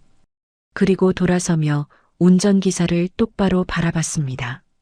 당신을 내 새로운 오른팔로 둘 생각이네. 운전기사의 눈이 크게 떠졌어요. 놀람과 동시에 막중한 책임감이 느껴졌습니다. 잠시 후 그는 한쪽 무릎을 꿇고 고개를 숙였어요. 명 받들겠습니다, 회장님. 그의 목소리에는 변함없는 충성심이 가득했습니다. 경찰에 이미 신고했네. 권태환과 김비서를 조용히 조사하도록 했어. 경환이 설명을 이어갔습니다. 하지만 겉으로는 아무것도 모르는 척할 거야. 그들이 스스로 꼬리를 드러내게 해야지. 운전기사는 모든 지시를 머릿속에 새기며 고개를 끄덕였어요. 다음 날 아침 9시였습니다. 서아는 어제 기억을 되찾은 후 처음으로 아빠와 함께하는 평화로운 아침을 맞았어요. 식탁에는 이명화 할머니가 정성껏 차린 아침상이 놓여 있었습니다. 된장국 냄새가 집안을 따뜻하게 채웠고 서아는 밥을 한 숟가락 떠서 입에 넣었어요. 그런데 갑자기 서아의 손에서 숟가락이 떨어졌습니다. 아빠 어지러워. 서아의 목소리가 가늘게 떨렸어요. 경환이 급히 일어나 서아에게 다가갔습니다. 서아야, 괜찮아? 어디가 아파? 서아의 얼굴이 순식간에 하얗게 변했어요. 아빠 무서워. 그 말을 끝으로 서아의 눈이 감기며 의자에서 미끄러져 내렸습니다. 작은 몸이 바닥에 쓰러지며 경련을 일으켰어요. 입술은 파랗게 변했고 숨소리는 거칠어졌습니다. 경환은 미친 듯이 서아를 안아 올렸어요.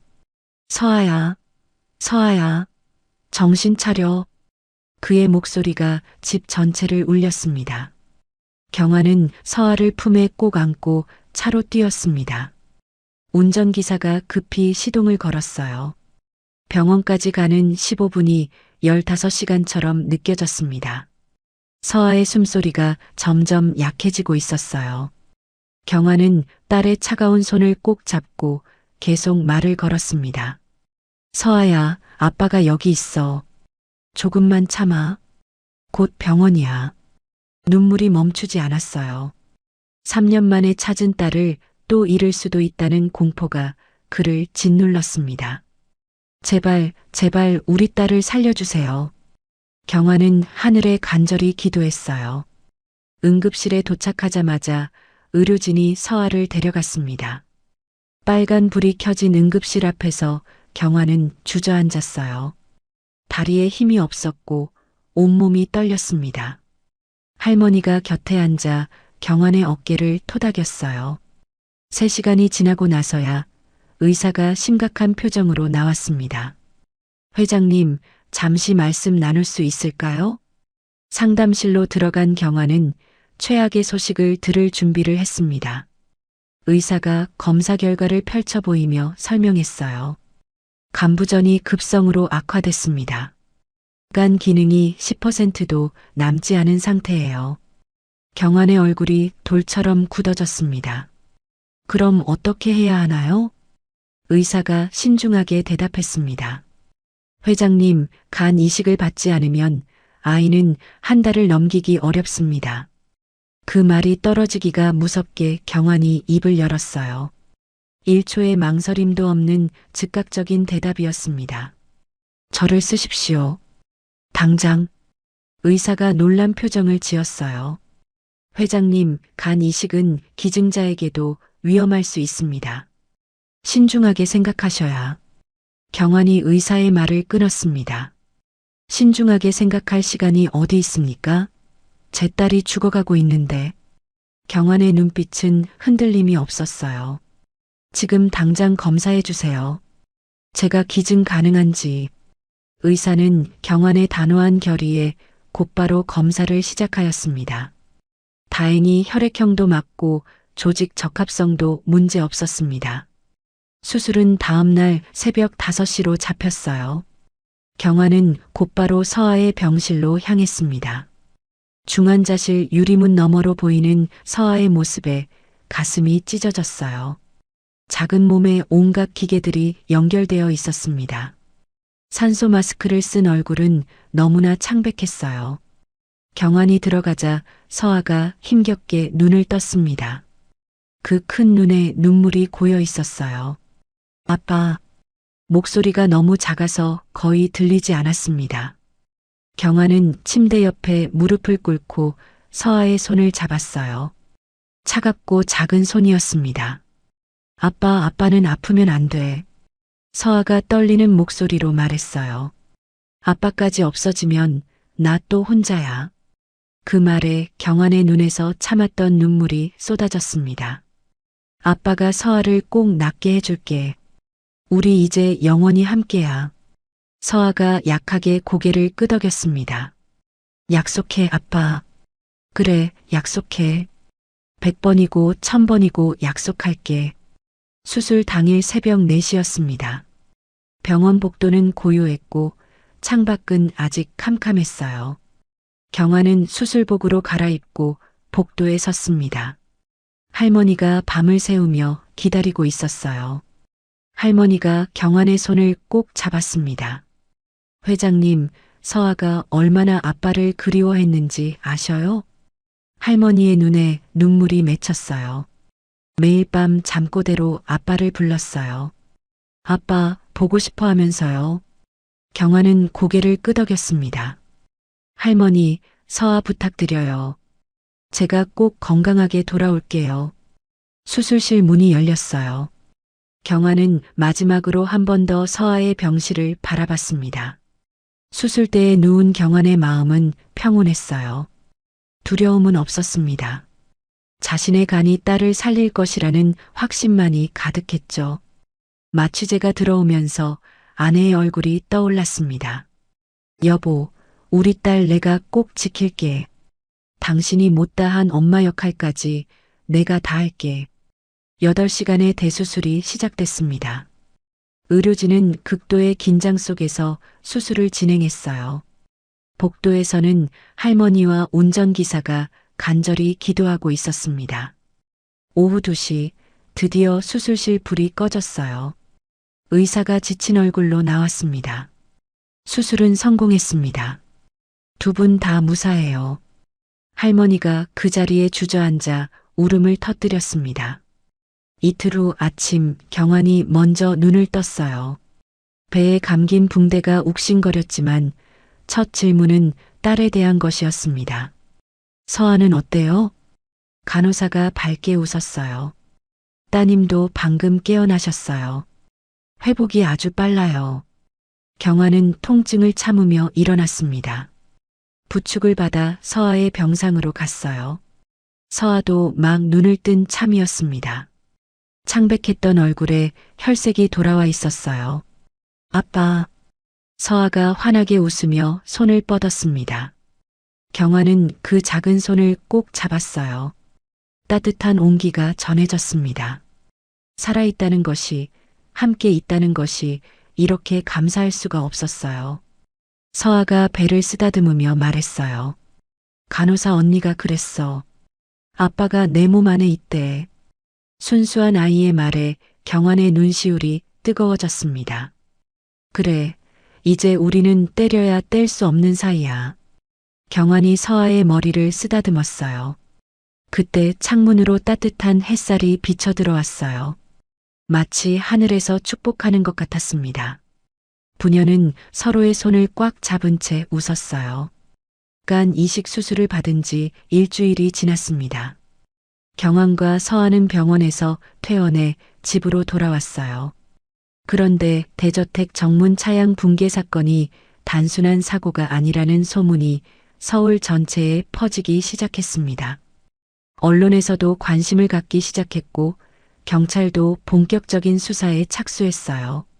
경환은 병상에서도 운전기사를 통해 모든 증거를 차근차근 모으고 있었죠.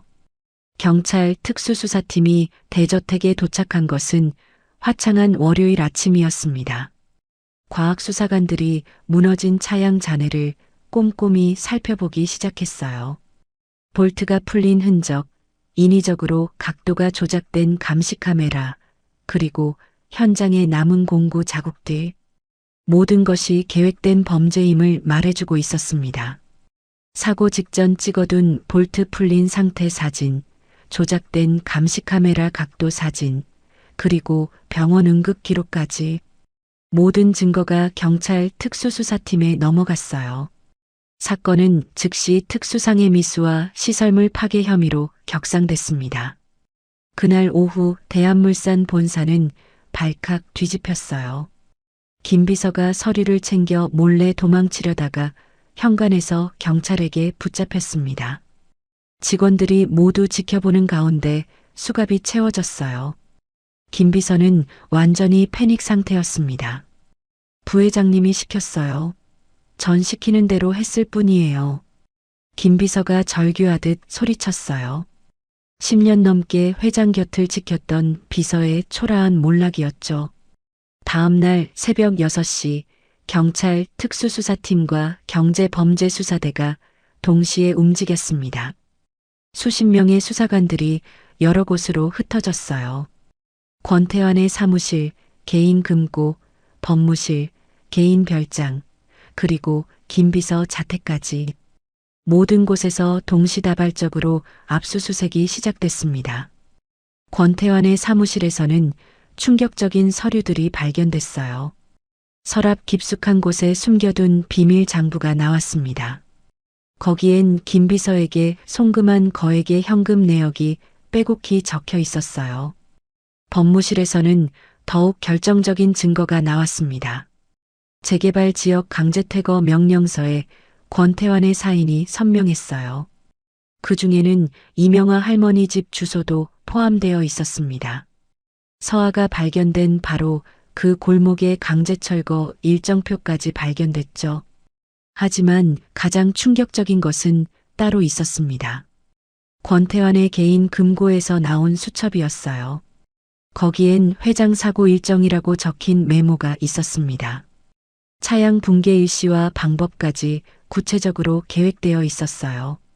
그리고 김 비서 자택에서는 삭제했다고 생각한 감시카메라 원본이 발견됐습니다. 바로 3년 전 서아가 실종되던 날의 영상이었어요. 화면에는 실팔찌를 찬 서아가 김 비서에게 끌려가는 장면이 선명히 찍혀 있었습니다. 뒤이어 나타나는 권태환의 검은 차량까지 포착되어 있었어요. 수사관들은 이 모든 증거를 가지고 권태환을 체포하러 갔습니다. 권태환은 자신의 집에서 여유롭게 아침을 먹고 있었어요. 경찰이 들이닥치자 태연한 척 연기했습니다. 무슨 일이신가요? 영장 있습니까? 수사팀장이 체포영장을 내밀었어요. 권태환 씨, 특수상해 미수 및 아동유기 혐의로 체포합니다.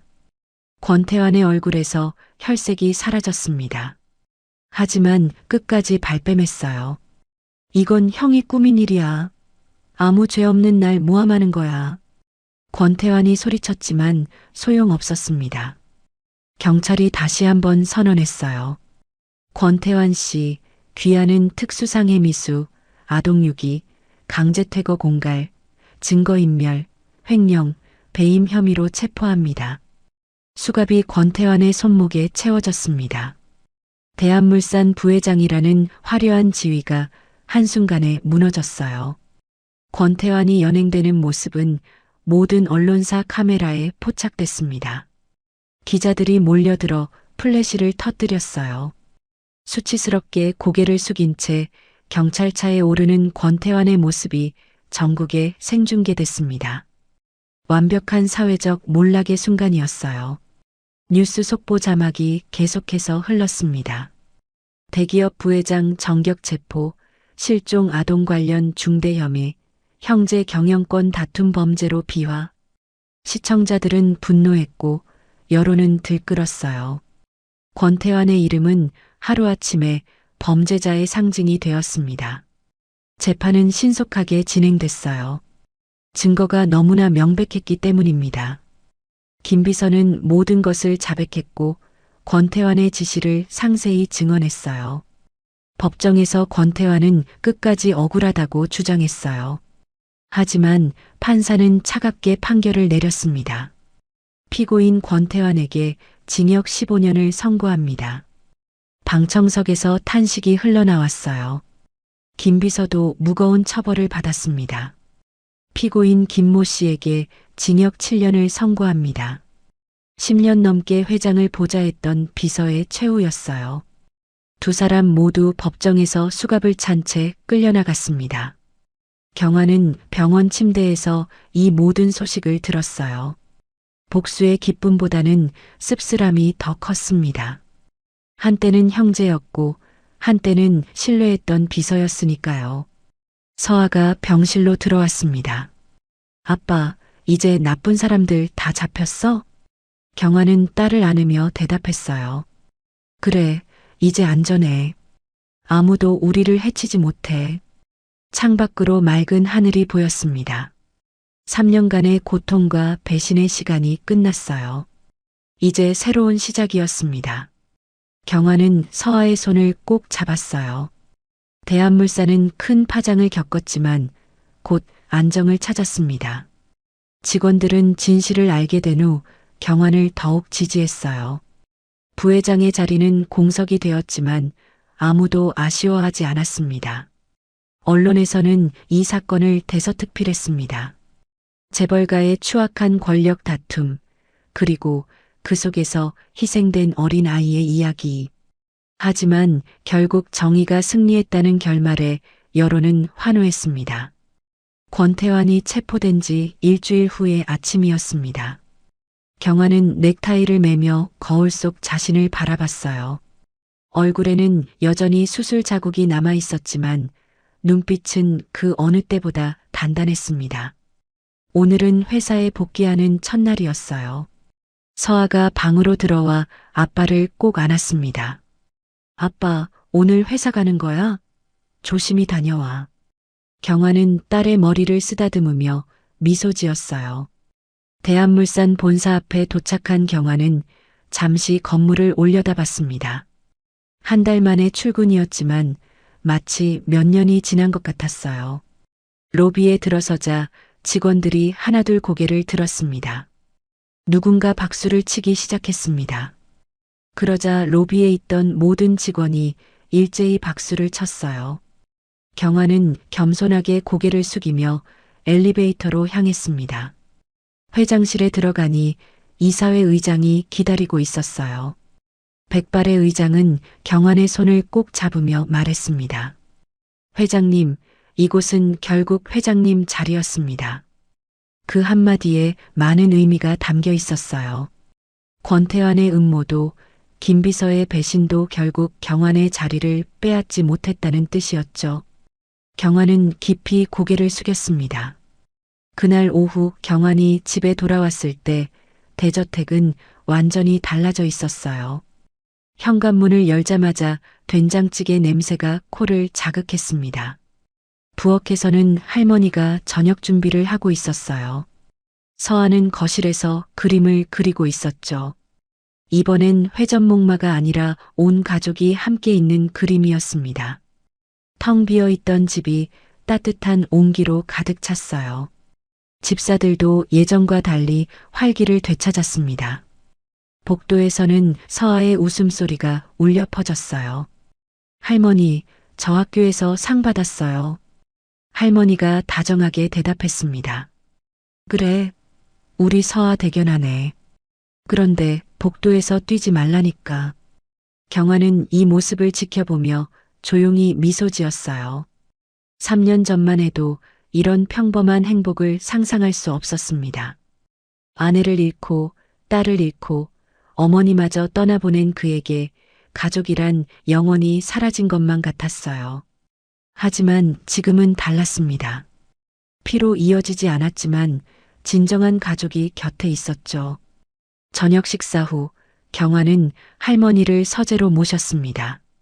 진지한 표정으로 입을 열었어요. 어르신. 경환이 자세를 바로 하고 깊이 고개를 숙였습니다. 저희 가족의 은인이십니다. 어머니가 마지막으로 남긴 부탁도 이제야 이행합니다. 할머니는 손사래를 쳤어요. 아이고, 무슨 소리를 하시는겨. 그저 버리지 못할 생명이 눈앞에 있었을 뿐이지요. 경환이 고개를 들어 할머니를 바라봤습니다. 그 생명은 제 전부입니다. 목소리에 진심이 가득했어요.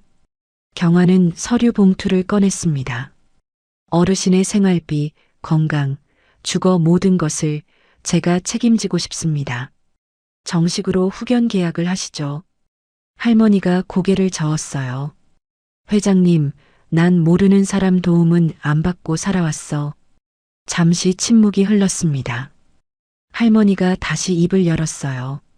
대신 나도 서아 곁에서 할머니 역할 계속해도 되겠소? 경환의 눈시울이 붉어졌습니다. 그는 다시 한번 깊이 고개를 숙였어요. 그보다 더 큰 도움은 없습니다. 며칠 후 중계동 재개발 구역이 완전히 사라지는 날이었습니다. 경환은 서아, 이명아 할머니와 함께 그곳을 찾았어요. 한때 서아가 머물렀던 골목은 이제 평평한 공터가 되어 있었습니다. 경환은 하늘을 올려다보며 속으로 말했어요. 여보, 드디어 약속을 지켰어. 우리 딸을 찾았어. 서아가 아빠 손을 꼭 잡았습니다. 아빠, 이제 어디가? 경환이 딸을 바라보며 대답했어요. 엄마와 할머니께 인사드리러 가자. 세 사람은 차에 올라 묘소로 향했습니다. 산 중턱에 자리한 아내의 묘 앞에 섰어요. 경환은 묘비를 쓰다듬으며 말했습니다. 여보, 서아 데려왔어. 서아가 묘비 앞에 무릎을 꿇고 인사했어요. 엄마, 저예요, 서아. 이제 아빠랑 행복하게 지내고 있어요. 이어서 경환 어머니의 묘로 이동했어요. 경환은 어머니 묘비 앞에서 오랫동안 서 있었습니다. 어머니 말씀하신 은인을 찾았어요. 그분이 서아를 지켜주고 계셨어요. 바람이 불어 나뭇잎들이 흔들렸습니다. 마치 어머니가 대답하는 것 같았어요. 서아가 경환과 할머니의 손을 잡았습니다. 아빠, 할머니, 우리 이제 집에 가요. 집으로 돌아오는 차 안에서 서아가 말했습니다. 아빠, 나 이제 외롭지 않아. 아빠도 있고 할머니도 있고. 경환이 백미러로 딸을 바라봤어요. 아빠도 그래. 이제 혼자가 아니야. 집에 도착했을 때 석양이 집 전체를 황금빛으로 물들이고 있었어요. 1년 후 서아의 초등학교 학예회 날이었습니다. 서아는 무대 위에서 발표를 시작했어요. 저는 2번 태어났어요. 한 번은 엄마 뱃속에서, 한 번은 아빠가 살려주셨어요. 객석에서 경환과 이명아 할머니가 나란히 앉아 있었습니다. 저희 가족은 조금 특별해요. 엄마는 하늘에 있고 할머니는 피가 안 섞였어요. 서아의 맑은 목소리가 강당을 울렸습니다. 하지만 우리는 진짜 가족이에요. 서로 사랑하니까요. 박수 소리가 터져 나왔어요. 경환과 할머니는 서로를 바라보며 미소 지었습니다. 3년의 아픔과 배신, 그리고 기적 같은 재회. 그 모든 것을 거쳐 그들은 진정한 가족이 되었어요. 가족이란 피로 맺어지기도 하지만 결국 사랑으로 완성되는 것이었습니다. 오늘 이야기를 끝까지 들어주셔서 감사합니다. 어디에서 이야기를 듣고 계신지 댓글로 남겨주시면 한 분 한 분 반갑게 인사드리겠습니다. 오늘도 행복하시고 건강한 하루 보내시길 간절히 바랍니다. 다음 이야기로 찾아뵙겠습니다. 구독, 좋아요 부탁드립니다. 햇살 같은 이야기였습니다.